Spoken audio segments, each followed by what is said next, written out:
Hello students, आज के इस वीडियो लेक्चर में हम पार्टनरशिप फाइनल अकाउंट्स में कौन कौन से कंटेंट्स मीन्स क्या इंक्लूडेड है उसके बारे में डिटेल में स्टडी करेंगे।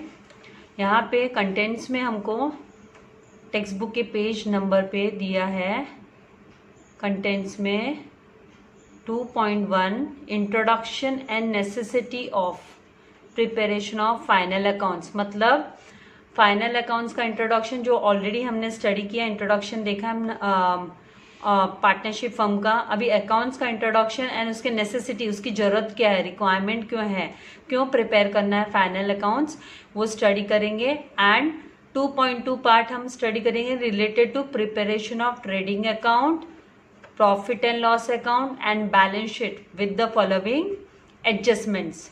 तो यहाँ पे 1 by 1 कंटेंट्स में दिया है एडजस्टमेंट में कौन कौन से एडजस्टमेंट्स। क्लोजिंग स्टॉक, ये फर्स्ट जो दिया है हमको, ये क्लोजिंग स्टॉक, ठीक है। सेकेंड पार्ट जो दिया है वो बी पार्ट, उसमें हमें दिया है outstanding expenses. Already sole trading में भी हमने किया, फिर से हम इसे करने वाले हैं। फिर नेक्स्ट थर्ड जो हमारा है वो है प्रीपेड एक्सपेंसेस। क्या है ये जो थर्ड पॉइंट है, सी पॉइंट, वो हमारा है प्रीपेड एक्सपेंसेस। बाद में फोर्थ हमारा, यहाँ पे फोर्थ हमें दिया है income received in advances. Advance में जो इनकम रिसीव हुई है, ये advance income received in advances के बारे में दिया है, एडवांस के बारे में दिया है। देन फिफ्थ दिया है इनकम रिसीवेबल, मतलब इनकम मिलना जो बाकी है, ड्यू है, रिसीवेबल, ये फ्यूचर में आनी है, आई नहीं है अभी तक, उसके बारे में दिया है। बाद में बेड डेप्ट्स का एडजस्टमेंट स्टडी करेंगे। Bed debts is nothing but, हमने 11th में भी स्टडी किया है इसको, कि ये कौन सा अमाउंट होता है, इरिकवरेबल अमाउंट। कौन सा अमाउंट, इरिकवरेबल अमाउंट। किससे रिकवर नहीं हुआ, ये डेटर्स से, ये डेटर्स से रिसीव नहीं हुआ है हमें, मतलब जिसको हमने कोई सर्विस दिया है, गुड्स सेल किया है, तो हमको वो पैसा नहीं मिला है, तो एज अ बेड डेप्ट। सो इसके बारे में डिटेल में इसके एडजस्टमेंट्स कैसे करेंगे वो सीखेंगे। फिर provision for doubtful debts, provision for doubtful debts, ये डेप्ट्स के लिए हम वेल इन एडवांस, मतलब एक प्रोविजन, एक रिजर्व्स रखते हैं, ठीक है। तो कितने का प्रोविजन रखा है वो हम स्टडी करेंगे। फिर बाद में नेक्स्ट हमें दिया है यहाँ पे reserve for discount and debtors and creditors. तो यहाँ पे रिजर्व्स किस किस के लिए रिजर्व रखा है, डेटर्स के लिए एंड क्रेडिटर्स, तो दोनों भी रिजर्व्स है, इसके बारे में स्टडी करेंगे। फिर दिया है डेप्रिसिएशन। डेप्रिसिएशन हम सबको पता है, it is charge on what, fixed assets, right. तो जैसे लैंड, बिल्डिंग, फर्नीचर, ये सब पे, तो ये इसके बारे में एडजस्टमेंट्स इसके कैसे करेंगे फाइनल अकाउंट्स में, वो स्टडी करेंगे। फिर बाद में दिया है interest on capital, drawings and loan. तो इंटरेस्ट ऑन कैपिटल पे इंटरेस्ट, ये हमने देखो अभी जब भी हमने ये partners capital account, right, partners capital account के जो कैपिटल एडजस्टमेंट के जो दो मेथड किए, fluctuating capital method and fixed capital method, तो उसमें हमने इंटरेस्ट ऑन कैपिटल कैलकुलेट करना सीखा है, ड्राइंग्स भी कैलकुलेट करना सीखा है, परसेंटेज दिया है तो एट द रेट दिया हुआ है, तो राइट। तो यहाँ पे भी हम इसको कैसे फाइनल अकाउंट में एडजस्ट करेंगे वो सीखेंगे, ठीक है। फिर नेक्स्ट हमें दिया है यहाँ पे interest on investments and loans given. Interest on investments का हमको कितना लोन पे, मतलब हमने फर्म ने किसी को लोन दिया तो उस पर कितना इंटरेस्ट रिसीव हुआ है, एंड इंटरेस्ट ऑन इन्वेस्टमेंट, हमने कोई इंटरेस्ट जो हमने इन्वेस्टमेंट्स किया है, investment can be share market में इन्वेस्टमेंट, एफडी बनाई है, ओके। तो ये सब पे हमें कितना, मतलब ये सब पे हमें कितना मिलने वाला है इंटरेस्ट, वो हम यहाँ पे एडजस्टमेंट सीखेंगे, ठीक है। सारे के सारे एडजस्टमेंट एग्जाम्स में नहीं आने वाले, बस जो जनरल है वो हम जब भी सम्स करेंगे और मैं आपको परफॉर्मा बताऊंगी तो उसमें और भी आपको अच्छे से पता चल जाएगा। फिर नेक्स्ट आपका पॉइंट है goods destroyed by fire, right, accident, insured and uninsured goods. तो गुड्स डिस्ट्रॉयड बाय फायर, आग लगने से या कोई एक्सीडेंट, फैक्ट्रीज में मशीन जहाँ पे बहुत बड़े बड़े मशीन्स चलते हैं, राइट, जहाँ पे मशीनरीज बनती है वहाँ पे एक्सीडेंट्स भी हो जाते हैं, तो उसके वजह से गुड्स डिस्ट्रॉय हो जाते, तो वो इंश्योर्ड है, मतलब इंश्योर्ड मतलब कंपनी से इंश्योरेंस निकाली है कि नहीं निकाली है या अनइंश्योर्ड है, उसके बारे में स्टडी करेंगे। ये इंश्योरेंस के बारे में तो अभी आप सभी को बहुत अच्छे से पता है, बिकॉज सबके घर में एटलीस्ट व्हीकल है। यहाँ पे आपके पास, किसी के पास कार है तो किसी के पास स्कूटी है, तो उसकी आपको पता है कि इंश्योरेंस निकालना कंपलसरी है। तो insurance and insured and uninsured जो स्टॉक्स है, राइट, तो उसके बारे में, गुड्स मतलब स्टॉक, वो उसके बारे में हम यहाँ पे डिटेल में सीखेंगे। फिर बाद में नेक्स्ट आपको दिया है एडजस्टमेंट, वो दिया है गुड्स स्टोलन, मतलब कोई माल चोरी के लिए, इसके लिए भी है ना इंश्योरेंस कराई जाती है, राइट, कि कोई चोरी हो गई, समझो गोडाउन में चोरी हो गई, तो फिर उसकी भी इंश्योरेंस कंपनी हमको कुछ देगी, इंश्योरेंस निकालने पे मिलता है। तो ये गुड्स स्टोलन का एडजस्टमेंट कैसे करेंगे वो सीखेंगे।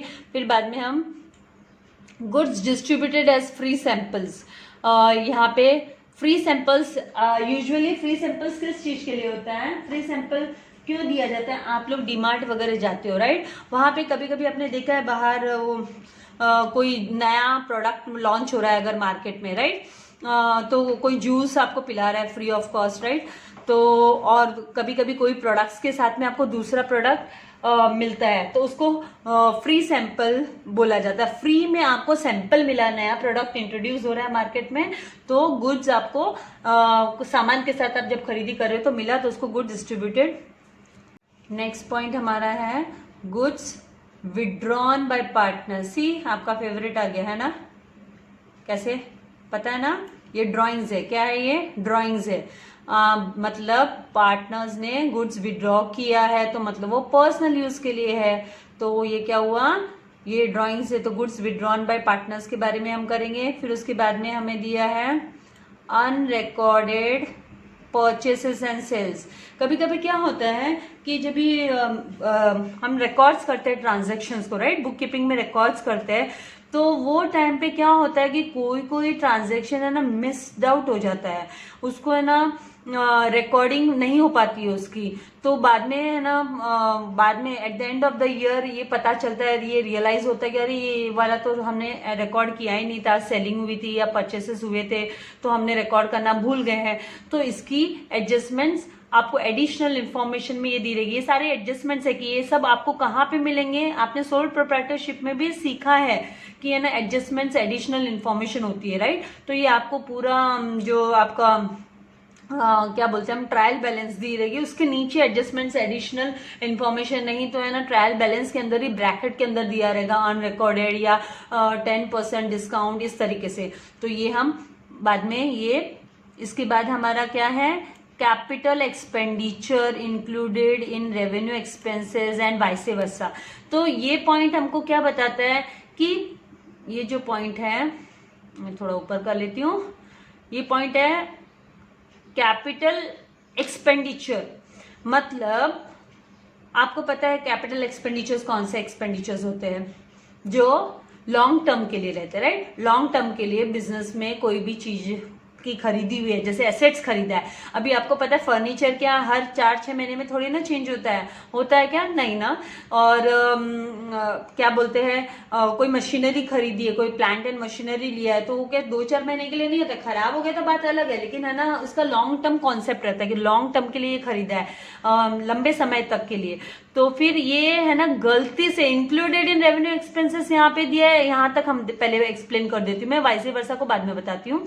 तो ये इंक्लूडेड इन रेवेन्यू एक्सपेंसेस है, इसका मतलब ये तो गलती से ऐड हो गया है, तो ये तो हमारा कैपिटल एक्सपेंडिचर रेवेन्यू एक्सपेंसेस के अंडर में नहीं दिखाई देना चाहिए, क्योंकि हमारे फाइनल अकाउंट्स में फिर मिस्टेक हो जाएगी, राइट, तो ये है ना हमको रेक्टिफाई करना पड़ेगा, हमको रेवेन्यू एक्सपेंसेस में से हम इसको डिडक्ट करेंगे, हम सीखेंगे डिटेल में।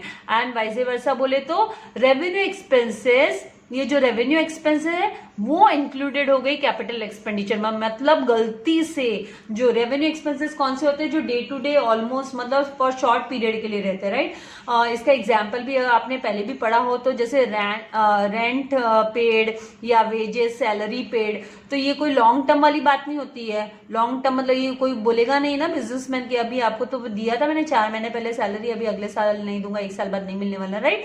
तो वो चीज नहीं होती है। फर्नीचर वगैरह में वो होता है तो उसको कैपिटल एक्सपेंडिचर बोलते हैं। वो कैपिटल एक्सपेंडिचर हुआ बिजनेस के लिए, मैन के लिए, लॉन्ग टर्म के लिए हुआ, ठीक है। तो इस तरीके से मतलब ये रॉन्गली इंक्लूडेड, इसको बोला जाता है कि रॉन्गली इंक्लूडेड हो गया। फिर हम इसके बारे में स्टडी करेंगे, किसके बारे में, बिल्स रिसीवेबल, ये जो हमारा आर पॉइंट करके थे, बिल्स रिसीवेबल डिसऑनर्ड, मतलब जो हमने ये बिल्स रिसीवेबल, ये इसके बारे में हम ये यहाँ पे ट्रेड बिल्स हम लोग चैप्टर भी पढ़ने वाले हैं, राइट, पूरा का पूरा चैप्टर। तो यहाँ पे ना ये रिसीव होने वाला था मनी, मतलब ये it's nothing but like a document, जैसे प्रूफ डॉक्यूमेंट की आपको 4 महीने बाद पैसा मिलने वाला है, 5 महीने बाद पैसा मिलने वाला है ट्रांजेक्शन के ऊपर। तो ये डिसऑनर्ड हो गया, मतलब ये सामने वाली पार्टी नहीं देने वाली है करके ऐसे डिक्लेयर हो गया। तो इसको इसकी एंट्री सीखेंगे। फिर यहाँ पे बिल्स पेबल डिसऑनर्ड, हम किसी क्रेडिटर्स को पे करते हैं, राइट। तो क्रेडिटर्स को हमको पे करना है तो हमने वो क्या कर दिया, डिसऑनर्ड कर दिया। तो उसकी एंट्री हम क्रेडिटर्स के अगेंस्ट एडजस्ट करेंगे। बिल्स रिसीवेबल की हम लोग डेटर्स के अगेंस्ट एडजस्ट करते हैं, राइट। फिर हम पढ़ेंगे डिफर्ड एक्सपेंसेस के बारे में, और नेक्स्ट हमारा आएगा capital receipts included in revenue receipts and vice versa. ये भी सेम वही बात कि जो कैपिटल रिसिप्ट्स है, जितने भी कैपिटल रिसिप्ट्स है, राइट, वो सारे के सारे कैपिटल के उधर ही जाना चाहिए। अगर वो इंक्लूड हो गए रेवेन्यू रिसिप्ट्स में से, वो हम डिडक्ट करना सीखेंगे, वो बताऊंगी। अगर रेवेन्यू रिसिप्ट्स इंक्लूडेड है कैपिटल में तो वो भी एडजस्ट करना बताऊंगी यहाँ पे। फिर बाद में आपका नेक्स्ट पॉइंट है commission to working partners on the basis of gross profit, net profit and sales etcetera.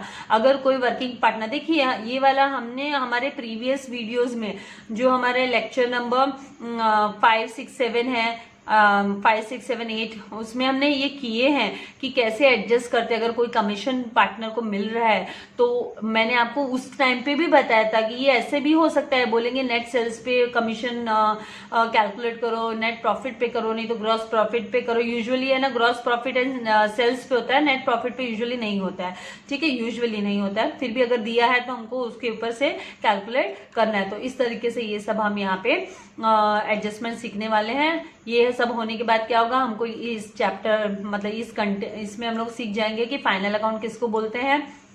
1 minute, जरा सा पेज एडजस्ट कर लेती हूँ। हाँ, तो इसमें हम तो इसके बाद में हम क्या सीखेंगे, फाइनल अकाउंट का इंपॉर्टेंस क्या है, नीड क्या है, जरूरत क्या है फाइनल अकाउंट की, वो। फिर इंट्रोडक्शन, अभी इंट्रोडक्शन में सेम जैसे मैं बार बार बोल ही रही हूँ कि how you studied last year sole proprietary concern final account, the same way हम पार्टनरशिप फाइनल अकाउंट का भी प्रिपरेशन, उसकी इनकम स्टेटमेंट और पोजीशन स्टेटमेंट यहाँ पे सीखेंगे। एंड फाइनल अकाउंट ये लास्ट प्रोसीजर होता है, अकाउंटिंग प्रोसीजर होता है। इससे हम क्या पता कर सकते हैं कि कंपनी की फाइनेंशियल कंडीशन कैसी है, कंपनी साउंड है कि नहीं है। ये सब 11th में भी काफी डिटेल में इन सब के बारे में स्टडी की है, राइट। अभी हम आएंगे वेरियस स्टेप्स इन अकाउंटिंग, कौन कौन से स्टेप्स होते हैं अकाउंटिंग में। तो पहला हमें अकाउंटिंग स्टेप्स में सबसे first preparation of journal entries, ये जो यहाँ पे दिया है preparation of journal entries and subsidiary books, हाँ ये हम कर चुके हैं, अभी भी कर रहेंगे। जर्नल एंट्रीज वगैरह कहाँ बहुत सारे चैप्टर्स में आने वाले हैं, तो इनकी प्रिपरेशन। फिर नेक्स्ट है प्रिपरेशन ऑफ लेजर अकाउंट बनाना, ये भी आपको आता है। अभी जब हमने पार्टनर्स कैपिटल एंड करंट बनाया था वो भी एक टाइप का लेजर अकाउंट ही हमने सीखा था बनाना। फिर हम preparation of trial balance considering adjustments, ये होता है अकाउंटिंग स्टेप्स होते हैं। एंड उसके बाद में लास्ट जो आता है, लास्ट स्टेप होता है preparation of final accounts which consist, preparation of final accounts होता है। तो इसमें क्या क्या आएगा वो हम देख लेते हैं। सोल प्रोप्राइटर में भी आपने ट्रेडिंग अकाउंट भी बनाया था, आपने ट्रेडिंग अकाउंट बनाना सीखा था, प्रॉफिट एंड लॉस अकाउंट बनाना सीखा था, एंड बैलेंस शीट बनाना सीखा था। तो सेम वे यहाँ पे इसमें भी हम बनाना सीखेंगे पार्टनरशिप में भी। तो ये कौन बोल रहा है कि as per the income tax act, आपको नेक्स्ट पॉइंट है as per the income tax act 1961। Financial year कब स्टार्ट होता है वो सबको पता है, 1 April, and it ends on 31 March every year. 31 मार्च को ये एंड होता है, ठीक है। फिर उसके बाद में नेक्स्ट आपका क्या है, इसकी रिक्वायरमेंट क्यों बनाना जरूरी है, फाइनल अकाउंट्स हमें क्यों बनाना है, व्हाई इट इज नेसेसरी। तो final account is prepared for the following various purposes. Necessities मतलब पर्पसेस, इसके रीजन क्या है, क्यों इसको प्रिपेयर करना है, इसके यूजफुलनेस क्या है इसका, ठीक है।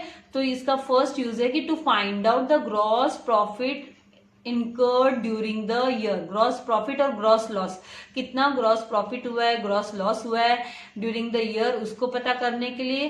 फिर दूसरी नेसेसिटी क्या है, सेकंड नेसेसिटी, नेसेसरी क्यों है ये, नेट प्रॉफिट और net loss of the business को फाइंड आउट करने के लिए। फिर उसके बाद में नेक्स्ट है हमारा to know the financial position of the business at the end of every year. End of the year company की पोजीशन कैसी है, मतलब वो कितना स्ट्रांगली स्टैंड कर रहा है उसके लिए। फिर नेक्स्ट हमारा आएगा to find out the amount of debtors and creditors, कितना अमाउंट हमको डेटर से रिसीव करना बाकी है और कितना क्रेडिटर को पेमेंट करना, मतलब रिसीवेबल एंड पेएबल, वो पता करने के लिए हम प्रिपेयर करते हैं फाइनल अकाउंट्स। फिर प्रिपेयर करते हैं to prepare various accounts for future planning, future planning के लिए कि भाई अगर बिजनेस बहुत काफी अच्छा चल रहा है, राइट, एंड बिजनेसमैन के माइंड में है कि बिजनेस को और एक्सपैंड करना चाहिए, तो वो कब पता चलेगा, अगर फाइनेंशियल पोजीशन स्ट्रांग दिखेगी, मतलब उसके बिजनेस में काफी अच्छा पैसा है, काफी अच्छा बिजनेस ग्रो कर रहा है, तो मतलब वो और अपने ब्रांचेस ओपन कर सकता है। तो to prepare various accounts for future planning के लिए, और कौन कौन से अकाउंट्स बना सकते हैं फ्यूचर प्लानिंग के लिए, वो यहाँ पे भी दिया है। फिर to find out the sources and application of fund, कौन कौन से सोर्सेस यूज कर सकते हैं, कहाँ से हम फंड कलेक्ट कर सकते हैं उसके बारे में। फिर बाद में to find out, next point, to find out the value of goodwill for the purpose of reconstruction of firm. Value of goodwill, my dear students, goodwill is nothing but a reputation. It is a reputation which is calculated in the accounts in the terms of money. Money term में हम उसको calculate करते हैं। तो ये reconstruction of firm जो यहाँ पे आया है, रिकंस्ट्रक्शन ऑफ फर्म, हम इसके बारे में नेक्स्ट चैप्टर्स में सीखने वाले हैं। इसमें हमारे क्या, अगर एडमिशन ऑफ पार्टनर है तो गुडविल कैसे रिकैलकुलेट होगा, राइट, और फिर अगर कोई पार्टनर की डेथ हो गई है तो गुडविल का कैलकुलेशन। तो ये इसलिए हम लोग इसको to find out the value of goodwill for the purpose of reconstruction of firm भी, क्योंकि उसमें क्या होता है, इनकेस जो ओल्ड पूरा है अकाउंट्स वो पूरा वाइंड अप करना पड़ता है रिकंस्ट्रक्शन के लिए। तो ये काफी डिटेल में और भी बाद में हम सीखेंगे। फिर बाद में क्यों नेसेसरी है ये, to calculate various taxes of firm like income tax हुआ, वेल्थ टैक्स हुआ, वो सब पेमेंट करने के लिए भी हम फाइनल अकाउंट को प्रिपरेशन करने पड़ते हैं, हमें करना पड़ता है। अगर फाइनल अकाउंट हमने प्रिपेयर नहीं किया है तो हमको पता नहीं चलेगा कि एग्जैक्टली हमको कितना पे करना है, हमारी एग्जैक्ट इनकम क्या हुई, इनकम पे ही करेंगे ना, ऐसे ही अंदाजन पे कोई नहीं करने वाला है, राइट। तो ये सब हम 2.1 जो पार्ट है हमारा, कि इसमें introduction of partnership final accounts हुआ। अभी हम preparation of final accounts next session में हमारे वीडियो में मैं अपलोड करूंगी, तभी उसमें एक्सप्लेन करके आपको अपलोड कर दूंगी। Thank you very much, God bless you all my students. Subscribe it and press on the bell button, so आपको मेरे लेटेस्ट वीडियोस जल्दी से जल्दी मिलते रहे। Thank you once again.